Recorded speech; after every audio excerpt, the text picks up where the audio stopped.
ማንቸስተር ዩናይትድ አምስተኛ ተከታታይ ድሉን ለማስመዝገብ ከዌስትሃም ጋር የሚያደርገው ጨዋታ ይጠበቃል። አሰልጣኝ ማይክል ካሪክ እና ኮቢ ማይኑ አዲስ አሰላለፍ ውስጥ ድንቅ ነገር እያሳዩን ነው። ሰላም ውድ የቻናላችን ተከታዮች እንዴት አላችሁ? ዋን ስፖርት ወደ እናንተ በእግር ኳስ አጫጭር መረጃዎች፣ ፕሮፋይል ነክ በሆኑ ጉዳዮችና ልዩ መርሃ ግብሮቹ እየደረሰ ይገኛል። አሁንም በቅድመ ጨዋታ ዳሰሳችን ማንቸስተር ዩናይትድ አምስተኛ ተከታታይ ድሉን ለማስመዝገብ ከዌስትሃም ጋር የሚያደርገውን ጨዋታ እናነሳለን። በዚህ ዳሰሳችን የኮቢ ማይኑን አዲስ ሚና፣ በካሪክ የተሰጠውን የመጫወት እድልና ለቡድኑ እየሰጠ ያለውን ጠቀሜታ ብሎም በማንቸስተር ዩናይትድ የተለየ ታሪክ እያስመዘገበ የሚገኘውን አዲሱን ጊዜያዊ አሰልጣኝ ማይክል ካሪክን የምናነሳ ይሆናል። ዝግጅቱን በመከታተል አጋርነታችሁን እንድታሳዩን እንጠይቃለን። ላይክ፣ ኮሜንት፣ ሰብስክራይብ፣ ሼር ማድረጋችሁን እንዳትረሱ። ዋን ስፖርት በዩቲዩብ በፌስቡክ እና ቲክቶክ ላይ ይገኛል። አብራችሁን ቆዩ።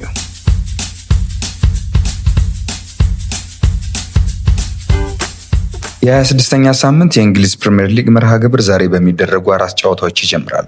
ከሩበን አሞሪም ስብንብት በኋላ ዩናይትድን የተረከበው ማይክል ካሪክ ትክክለኛውን ማንቸስተር ዩናይትድ ለደጋፊዎቹ ለማሳየት ጊዜ አልወሰደበትም። ማንቸስተር ሲቲን በማሸነፍ የተጀመረው የካሪክ ኃላፊነት አርሰናል፣ ፉልሃም እና ቶተናምን በተከታታይ ድል በማድረግ አሁን ዌስትሃም ላይ ደርሷል። በፍጥነት ከነበረበት የውጤት ቀውስ የወጣው ዩናይትድ ዛሬ 5ኛ ተከታታይ ድሉን ካስመዘገበ የአስቶን ቪላን ደረጃ በመረከብ ወደ 3ኛ ደረጃ ከፍ ይላል። ነገር ግን ምሽት 5 ሰዓት ከ15 ላይ በለንደን ስታዲየም በሚደረገው ጨዋታ ወራጅ ቀጠና ውስጥ ከሚገኘው ዌስትሃም ዩናይትድ ቀላል ፈተና አይጠብቀውም። 2026 ከገባ ጥሩ ግስጋሴ ላይ ያለው ዌስትሃም በፕሪሚየር ሊጉ ካደረጋቸው ያለፉት 4 ጨዋታዎች 3ቱን አሸንፏል። በምሽቱ መርሃ ግብር ሜሰን ማውንት እና ማቲያስ ዴሊት አሁንም በጉዳት የማይሰለፉ ሲሆን በዌስትሃም በኩል ደግሞ ቶዲቦ ቅጣቱን ባለመጨረሱ አሌክስ ዲሳሲ እሱን ተክቶ ወደ ሜዳ የሚገባ ይሆናል። በሌላ ጨዋታ ያለፉትን 4 ተከታታይ ጨዋታዎች ያሸነፈው ቼልሲ በሜዳው ከሊድስ ዩናይትድ ጋር ይጫወታል። የአውሮፓ ቻምፒየንስ ሊግን ቦታ ለማግኘት እየታገለ የሚገኘው ቼልሲ ላለመውረድ ከሚጫወተው ሊድስ የሚያደርጉ ጨዋታ ምሽት 4 ሰዓት ከ30 ላይ ይጀምራል። በስታንፎርድ ብሪጅ በሚደረገው ጨዋታ ጄሚ ጊተንስ፣ ሮሚዮ ላቪያ እንዲሁም ሌቪ ኮልዊል በጉዳት ከቡድኑ ስብስብ ውጭ መሆናቸው ተመልክቷል። በውጤት ቀውስ ውስጥ የሚገኙ ቶተንሃም ሆትስፐር እና ኒውካስል ዩናይትድ ምሽት 4 ሰዓት ከ30 ላይ ይገናኛሉ። ከወራጅ ቀጠናው በ6 ነጥብ ብቻ ከፍ ብሎ የሚገኘው ቶተንሃም ከባለፉት 6 የሊግ ጨዋታዎች አንዱንም ማሸነፍ አልቻለም። ኒውካስል ደግሞ ያለፉትን 3 ተከታታይ ጨዋታዎች ተሸንፏል። ኤቨርተን ከበርንማውዝም በተመሳሳይ ጨዋታዎች ላይ በተመሳሳይ ሰዓት ላይ ጨዋታውን የሚያደርግ ሌላ ቡድን ነው። ኤቨርተን እና በርንማውዝም በተመሳሳይ ሰዓት ጨዋታቸውን የሚያደርግ ይሆናል።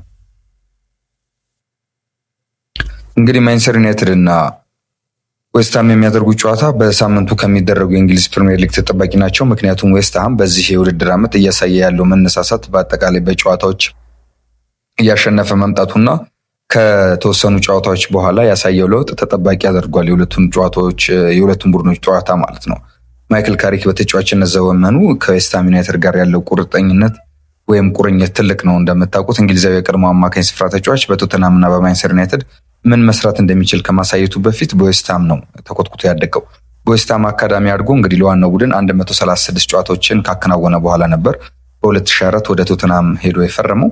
ማይክል ካሪክ ዩናይትድን በጊዜያዊ አሰልጣኝነት ከተረከበ በኋላ ውጤታማ ጉዞን ለማስቀጠል ወዳደገበት የደቡብ ለንደን ክለብ ያቀናል። ዩናይትድ ማንቸስተር ሲቲ፣ አርሰናል፣ ፉልሃም እና ቶተንሃምን በማሸነፍ የአውሮፓ ቻምፒየንስ ሊግ የሚሳተፈው ደረጃ ላይ ወይም ወደዛ ደረጃ ብቅ ብሏል። ወይም ወደ አውሮፓ ሊግም ቢሆን ወደ አሰማማኝ ቁመና ላይ እየመጣ ነው።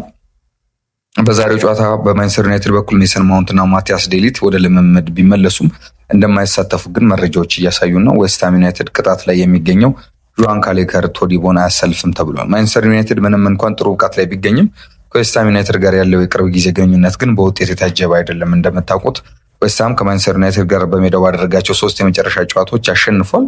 ወራጅ ቀጠና ላይ የሚገኘው ዌስትሃም ይህን የበላይነቱን ለማስቀጠል ወደ ሜዳ ይገባል። ማንቸስተር ዩናይትድ በአንጻሩ 5ኛ ተከታታይ ድሉን ነው ለማግኘት የሚፋለመው። በለንደን ኦሎምፒክ ስታዲየም በሚከናወነው ጨዋታ እንግዲህ ምሽት 5 ሰዓት ከሩብ ላይ የሚጀምር ይሆናል። በ6ኛ ሳምንት የእንግሊዝ ፕሪሚየር ሊግ እንግዲህ ዛሬ 4 ጨዋታዎች ይደረጋሉ። በማይክል ካሪክ እየተመራ ተከታታይ ድል እያስመዘገበ የሚገኘው ማንቸስተር ዩናይትድ ወደ ለንደን አቅንቶ ዌስትሃምን ይገጥማል። በዚህ ጨዋታ ምን አይነት ውጤት ይመዘገባል? እናንተስ ምን ውጤት ትጠብቃላችሁ? የሚለውን ሀሳብ አስተያየታችሁን እንድታደርሱን የዚህ ፕሮግራም አዘጋጆችን ጠይቃችኋለን። ዋን ስፖርት ላይ ነው ያላችሁት። መርሃ ግብሩን ኮፒ ሊንክ፣ ላይክ፣ ሼር፣ ሰብስክራይብ አድርጉ። በዚህ ጨዋታ እንግዲህ ማይክል ካሪክ ከጨዋታው በፊት የሰጠውን አስተያየት ብንመለከት እና ቀጥሎ ወዳለው ዝግጅት ብናልፍ ቆንጆ ነው። የማንቸስተር ዩናይትዱ ጊዜያዊ አሰልጣኝ ማይክል ካሪክ እንግዲህ ከዌስትሃም ጨዋታ በፊት አስተያየቱን ሰጥቷል። ማይክል ካሪክ እንደተናገረው ዌስትሃም በመልሶ ማጥቃት ሲጫወት ጥሩ ነው፣ የአጥቂ ክፍላቸውም ተጨማሪ ጥንካሬ እንዳለው መስክሯል። ይህን ስጋት ለመቋቋም ዝግጁ መሆን አለብን ሲል ነው እንግዲህ ለቡድኑ ተጫዋቾች ያሳሰበው። ስለ ፈርናንዴዝም አንስቷል። ከዚሁ ጋር በተያያዘ እሱ ጋር ጥሩ ግንኙነት አለን፣ ምን ያህል ብልህ እንደሆነ አውቃለሁ፣ ለክለቡ አብዝቶ ይጨነቃል፣ ሁለታችንም ተመሳሳይ ነገር እንፈልጋለን ብሏል። ከቀናት በፊት እንግዲህ ማንቸስተር ዩናይትድ ባሸነፈበት ጨዋታ አስተያየቱን የሰጠው እንግዲህ ቅዳሜ ዕለት ማንቸስተር ዩናይትድ ቶተናምን ባሸነፈበት ጨዋታ ካሸነፈ በኋላ አስተያየቱን የሰጠው ፈርናንዴዝ ምን ያህል ካሪክ ለዚህ ቡድን አስፈላጊ እንደሆነ ተመልሶ እንደሚመጣ እንደነገረው እና ለቡድኑ ጥንካሬ ምን ያህል እየሰራ እንደሚገኝ ትልቅ አቅም እንዳለው መስክሯል። እንግዲህ ማይክል ካሪክም ይህንን ተመሳሳይ የሚጋራ አስተያየት ነው የሰጠው። ቡድኑ ኳስ በሚይዝ ወቅት የሚያሳየውን የቡድን እንቅስቃሴ ማሻሻል ላይ ማተኮር አለብን፣ እየሰራንበትም እንገኛለን ብሏል። እንግዲህ ማይክል ካሪክ ከጨዋታው በፊት በሰጠው አስተያየት አያይዞም ሜሰን ማውንት በጨዋታው እንደማይሳተፍና በኤቨርተን ጨዋታ እንደሚመለስ አሳውቋል። በሌላ በኩል ማቲያስ ዴሊት በጥሩ መሻሻል ላይ ቢሆንም በቀጣይ 2 ጨዋታዎች እንደማይሳተፍ ነው አሰልጣኙ በቡድኑም ወቅታዊ ጉዳዮች ላይ በሰጠው አስተያየት የተናገረው። ለማንቸስተር ዩናይትድ ተስፋ የሰጠው ማይክል ካሪክ አለ። በተጨማሪም ደግሞ በማንቸስተር ዩናይትድ ቤት እያበራ የሚገኘው ኮቢ ማይኑ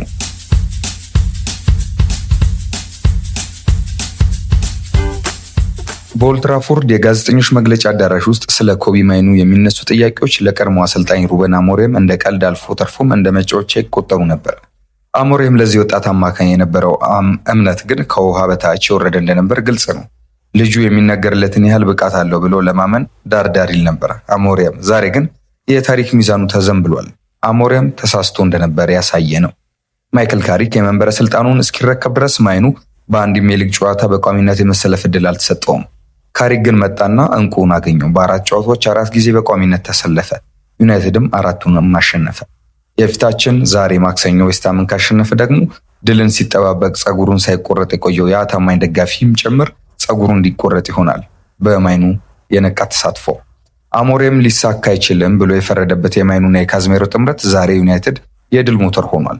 ይህ ጥምረት መሃል ሜዳውን ከማረጋጋቱ ባለፈው የቡድኑ ሞተር ብሩኖ ፈርናንዴዝ በሜዳው ቦታ ላይ ሆኖ እንደ ልቡ እንዲፈነጭና በነፃ ሜዳ እንዲጫወት ነፃነት ሰጥቶታል። ማይኑ ያለምንም እንግዳነት በካሪክ ስልት ውስጥ እንደ ጓንት ተስማምቶታል ማለት ነው። ባለፉት ቀናት ከፌብሩዋሪ 6 እስከ 8 በተደረጉ የሊግ ጨዋታዎች ማይኑ በሜዳ ላይ በነበረው ተጽዕኖ ቀዳሚነቱን ይዟል። ካዝሜሮ ከጥላው ስር ሆኖ ሲያጅበው ካሪክ ይህንን ጥምረት የቡድኑን ቁጥጥር በእጅጉ የጨበጠ ታላላቅ ተዋናዮች ሲል ገልጿቸዋል። ስፐርሶች በ10 ሰው መቅረታቸውን ቢረዳም ካሪክ ስለማይኑ ሲናገር ኳስን የሚቀበልበት መንገድና በሜዳ ላይ ያለው እንቅስቃሴ ለማየት የሚስብ እውነተኛ ጥበበኛ ነው ሲል ገልጾታል።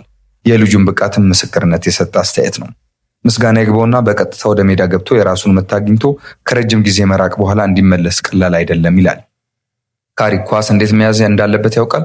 በጊዜ ሂደት ደግሞ ይበልጥ እንደሚሻሻል እርግጠኛ ነኝ። በትዕግስት ልንጠብቀው ይገባል እንጂ ሁልጊዜ ተአምር እንዲሰራ ልንጠብቅበት አይገባም ሲል መስክሯል። ገና የ20 ዓመት ወጣት የሆነው ማይኑ የቀድሞ የአሞሪም አገዛዝ ቢቀጥል ኖሮ ተሰጥኦው ሊቀበር ይችል ነበር። አሁን ግን ካሪክ ጥራቱም ለዓለም እንዲያሳይ አግዞታል። ምናልባትም አሞሪም ዛሬ ሆነው ሲያየው ማይኑ ለካ ለእኔ የሚጠቅመኝ ነበር ብሎ ሳይቆጭ አልቀረም። ይህም ቁጥሮች እንዲደግፉት አድርጓል። በማንቸስተር ዩናይትድ ቤት እንግዲህ ኮቢ ማይኑ በቶተናም ጨዋታ አጠቃላይ 33 ነጥብ ነው የያዘው ማንቸስተር ዩናይትድ እንደምታውቁት እና በአጠቃላይ 33 ኳሶችን በመንካት ቀዳሚው ነው በቁጥሩ እንደሚደግፈው ላስት ጌሙ ላይ ማለት ነው። ካዝሜሮ 27 ኳሶችን የነካ ነው። አሌክስ ኤዮቢ ነው በዛ ጨዋታ እንግዲህ ኤቨርተን ላይ 25 የነካው። ዲያጎ ዳሎት 24፣ ሊሳንድሮ ማርቲኔዝ ደግሞ 24 ተመሳሳይ ኳሶችን ነክቷል። በአጠቃላይ እንግዲህ በማንቸስተር ዩናይትድ ቤት በተጽዕኖ ፈጣሪነታቸው ቅድሚያ ከያዙ ተጫዋቾች አንዱ ኮቢ ማይኑ ይሆናል ባለፉት 4 ጨዋታዎች ማለት ነው። በማይክል ካሪክ አሰላለፍ ውስጥ በቋሚነት ጀምሮ የመሃል ሜዳ ሞተር ሆኖ ከካዝሜሮ ጋር እያሳዩ የሚገኙ ጥምረት እጅግ አስደሳች ሆኗል። አሁን ደግሞ በማንቸስተር ዩናይትድ ቤት አዲስ ነገር ይዞ የመጣውን ማይክል ካሪክን እናነሳለን። መርሃ ግብሩ ላይ ኮሜንት፣ ሰብስክራይብ፣ ሼር አድርጉ። ለማንቸስተር ዩናይትድ ተስፋ የሰጠው ማይክል ካሪክ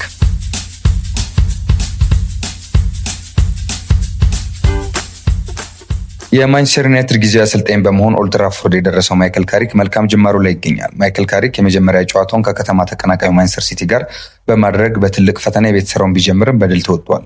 ከማንቸስተር ሲቲ በመቀጠል ደግሞ በዚህ ውድድር ዓመት በሜዳው ኤሚሬትስ ያልተሸነፈውን የእንግሊዝ ፕሪሚየር ሊግ መሪ አርሰናልን እንዲሁም ፉላምን በመርታት ጥሩ ጊዜ እያሳለፈ ይገኛል። ማይክል ካሪክ 3 ተከታታይ ጨዋታዎችን በሊግ 4 ተከታታይ ጨዋታዎችን እንዲሁም ቶተንሃም ሆትስፐርን በማሸነፍ የማንቸስተር ዩናይትድ ስራውን በጥሩ ሁኔታ በመጀመር ለክለቡ ደጋፊዎች ተስፋ መስጠት ችሏል። ከክለቡ በቅርብ የተሰናበተው አሰልጣኝ ሩበን አሞሪም በሊጉ ተከታታይ 4 ጨዋታዎችን ለማሸነፍ ከ335 ቀናት እንደፈጀበት አይዘነጋም። ማይክል ካሪክ ብዙም ጊዜ ሳይወስድበት በሊጉ ያደረጋቸውን ተከታታይ ጨዋታዎች አሸንፏል። አሁን ቡድኑ በማይክል ካሪክ እየተመራ እያደረገ ባለው እንቅስቃሴ በውድድር ዓመቱ መጨረሻ እስከ 4ኛ ያለውን ደረጃ ይዞ ያጠናቅቃል ተብሎም ተስፋ ተጥሎበታል። የቡድኑ ተጫዋቾች የሚያደርጉት እንቅስቃሴ ባለፉት 3 ጨዋታዎች ላይ የበለጠ የተሻሻለ ሆኗል። በአሰልጣኝ ሩበን አሞሪም ስር የመሰለፍ ዕድል የተነፍኩት የነበረው የመሃል ሜዳው ተጫዋች ኮቢ ማይኑ በካሪክ ቡድን ውስጥ በየጨዋታው ከመሰለፍም በላይ አስደናቂ ብቃት እያሳየ ይገኛል። ዛሬ ምሽት እንግዲህ 5:15 ላይ ከዌስትሃም ዩናይትድ ጋር የሚያደርጉት ጨዋታም ተጠባቂ ነው። በማይክል ካሪክ የሚመራው ማንቸስተር ዩናይትድ በሊጉ 5ኛ ተከታታይ ድሉን ፍለጋ ወደ ሜዳ የሚገባም ይሆናል። ካሪክ በተጫዋችነት ዘመኑ ማንቸስተር ዩናይትድን ከመቀላቀሉ በፊት 2 የውድድር ዓመት በተጫዋችነት ያገለገለበትን እንዲሁም 134 ጨዋታዎች የተሰለፈበት ቶተንሃም ዌስትሃም ዩናይትድ ተጠቃሽ ነው። በተጨማሪም ቶተንሃም ሆትስፐር ባለፈው ሳምንት ለረጅም ጊዜ ያገለገለበትን ቢያንስ 2 ውድድር ዓመት ያሳለፈበትን ባለፈው ሳምንት ቶተንሃምን በአሰልጣኝነት ገጥሞ ማሸነፉም አይዘነጋም። የቀድሞ የማንቸስተር ዩናይትድ ተጫዋች ዋይን ሩኒ እንግዲህ የዩናይትድ የዘንድሮን ብቃት አሁን እያሳየ የሚገኘውን በማይክል ካሪክ ያለውን ለውጥ ብቃት ተመልክቶ እስከ ውድድር ዓመቱ መጨረሻ ጥሩ ውጤት ማስመዝገቡን ከቀጠለ ክለቡ ስራውን ለእሱ መስጠት አለበት ሲል መናገሩ ይታወቃል።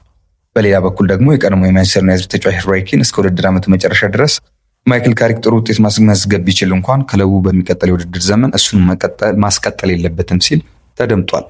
ማይክል ካሪክ በማንቸስተር ዩናይትድ ጊዜ አሰልጣኝነት ዘመኑ በውድድር ዓመቱ መጨረሻ የሚያስመዘግበው ውጤት ከወዲሁ ይጠበቃል። እናንተስ በማንቸስተር ዩናይትድ ቤት ታሪክ አዲስ አሰልጣኝ ሆኖ የመጣውንና የፈርጊ ቤቢ ከሚባሉት ውስጥ ጥቂቶቹ የተሳካላቸው አሰልጣኝ ሆኖ ከሚጠቀሱት ውስጥ ማይክል ካሪክ አንዱ ነው። ምን ያሳየን ይሆን? በዛሬ ጨዋታ ተከታታይ 5ኛ ድሉን አስመዝግቦ በዌስትሃም ያንን ተስፋ ቆራጭ ደጋፊ ጸጉሩ እንዲቆረጥ አድርጎ 3ኛ ደረጃን ለጊዜውም ቢሆን ይቆናጠጣል ወይንስ በዌስትሃም ዩናይትድ ነጥብ ይጥላል? በውድድር ዓመት ውስጥ ቋሚ አሰልጣኝ ይሆናል የሚለው ተጠባቂ ነው። የእናንተን ሀሳብና አስተያየት በኮሜንት መስጫ ሳጥን ውስጥ እንድትነግሩም በአክብሮት እንጠይቃለን። ለጊዜው የማንቸስተር ዩናይትድ ከ5ኛ ተከታታይ ድሉን ለማስመዝገብ ከዌስትሃም ጋር የሚያደርጉን ጨዋታ በተመለከተ ወደ እናንተ የተዘጋጀንበት ጥንቅር ይህን ይመስላል። በድህረ ጨዋታ ትንታኔያችን ደግሞ በሚቀጥለው ጊዜ ወደ እናንተ መንደርስ ይሆናል። መርሃ ግብሩን አብሮነታችሁን ሳትነጥሉን አብራችሁ ስለቆያችሁ እናመሰግናለን። ላይክ፣ ኮሜንት፣ ሰብስክራይብ፣ ሼር በማድረግ እንድታግዙንም እንጠይቃችኋለን። ማንቸስተር ዩናይትድ ከዌስትሃም ተጠባቂው ጨዋታ የኮቢ ማይኑ ሜና እና የካሪክ ለውጥ